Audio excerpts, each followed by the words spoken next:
नमस्कार मित्रांनो, आज आपल्या अभंग सिरीजच्या डे 32 मध्ये तुमचं सर्वांच्या मनापासून स्वागत. आजचा अभंग थोडा मऊ आहे आणि आपल्या मनाला शांत करणाराही सुद्धा आहे. तो म्हणजे संत ज्ञानेश्वर महाराज यांचा.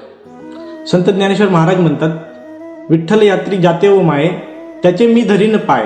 म्हणजे जे लोक पंढरपूरच्या विठ्ठलाच्या यात्रेला जातात ना, त्यांच्या पायांना मी धरतो, त्यांचे नतमस्तक होतो, असं माऊली सांगतात.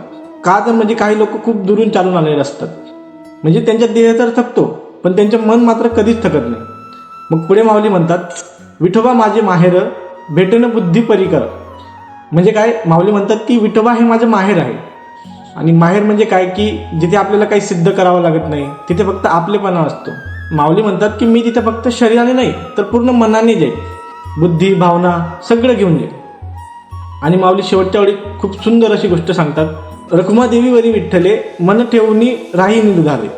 म्हणजे काय, रखुमाईंचे पती विठ्ठल, त्यांच्या चरणी मी मन घट्ट बांधून निवांत राहील, असं माऊली सांगतात. या अभंगातून माऊली आपल्याला एकच गोष्ट सांगतात, देव म्हणजे भीती नाही, देव म्हणजे ओझं नाही, तर देव म्हणजे माहेर आहे.